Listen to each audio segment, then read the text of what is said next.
वहाँ का सवाल अगला ले लेते हैं। यूट्यूब से इन्होंने सवाल पूछा है, मध्य प्रदेश से इनका सवाल हमारे पास आया है। हिंदुस्तान एयरोनॉटिक्स लिमिटेड पर आज जाना चाहते हैं। 200 क्वांटिटी में इन्होंने 5045, एक बार फिर मैं बाइंग प्राइस बता देता हूं, 5045 के भाव पे इन्होंने खरीदारी की है और यहां पर 28,500 के करीब नुकसान झेल रहे हैं। लक्ष्मीकांत जी बताइए, हिंदुस्तान एयरोनॉटिक्स लिमिटेड वैसे तो डिफेंस के शेयरों पर और खासतौर पे सरकारी डिफेंस क्षेत्र की जो कंपनियां रही हैं उस पर तो एक्सपर्ट्स बुलिश ही नजर आए, लेकिन इनकी बाइंग प्राइस काफी ऊपरी स्तरों की है, 5045। क्या राय बनेगी?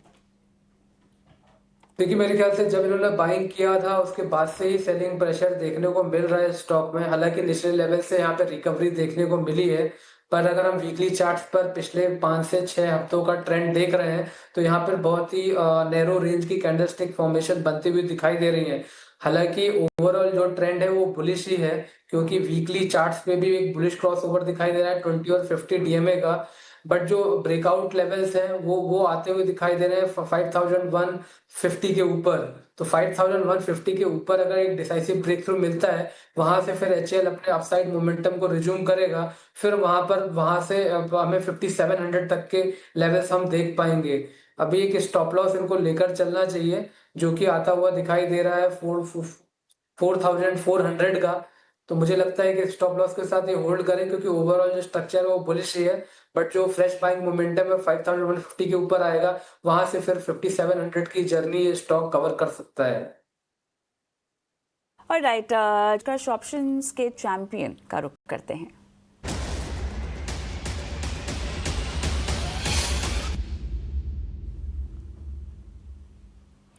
फाइव पैसा कैपिटल के सचिन गुप्ता मेरे साथ जुड़े हुए हैं। सचिन, हाय मॉर्निंग, स्वागत है आपका। और बाजार की चाल के साथ साथ आज आपकी रणनीति भी बताइएगा, क्या है दर्शकों को?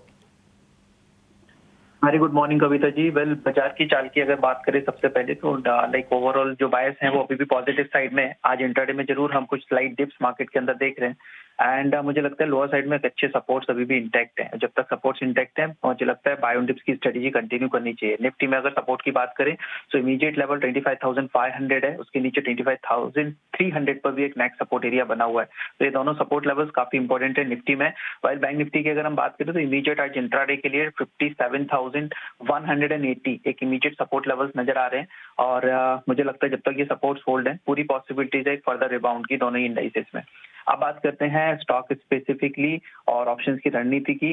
तो यहाँ अगर हम बात करें तो आज पीएसयू बैंक्स में एक अच्छे लाइक रिवर्सल जो है वो बनते हुए नजर आए हैं और मोस्टली सारे पीएसयू बैंक्स जो है वो आउट परफॉर्म करते हुए मॉर्निंग से ही नजर आ रहे हैं।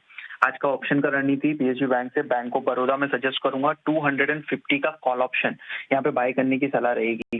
डेली चार्ट पर अगर हम देखें तो इंपॉर्टेंट की मूविंग एवरेजेस के सपोर्ट से रिवर्स होते हुए नजर आए हैं। साथ ही साथ में एक positive cross over moving averages में देखने को मिला है। Along with the volumes stock जो है वो एक रिबाउंड मोमेंटम कंटिन्यू करता हुआ दिख रहा है। मुझे लग रहा है ऑन दी हायर साइड में एक अच्छा मोमेंटम जो है वो बैंक ऑफ बड़ौदा में कंटिन्यू हो सकता है। सो 250 का कॉल ऑप्शन जिसका प्रीमियम करीब 8 रुपीज के आसपास 8 रुपए के अराउंड चल रहा है, यहाँ से बाय लिया जा सकता है। 6 रुपए 80 पैसे का एक स्टॉप लॉस लेना रहेगा। अप साइड में 10 रुपए 20 पैसे तक का टारगेट देखने को मिल सकता है, क्योंकि इसका लॉट साइज 2950 का है।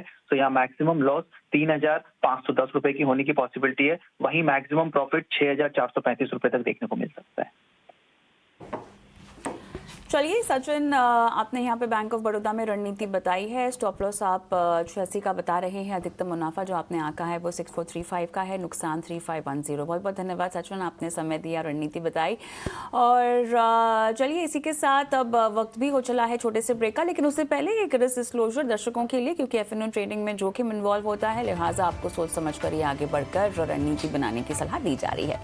एक ब्रेक लेते हैं। ब्रेक के उस पर राजेश भोसले हमारे साथ बने हुए हैं, दर्शकों के सवालों के जवाब भी हम दे रहे हैं। जाते जाते नंबर आपके स्क्रीन पर फ्लैश कर देते हैं, इस नंबर पर अपने स्टॉक स्पेसिफिक सवाल पूछिए।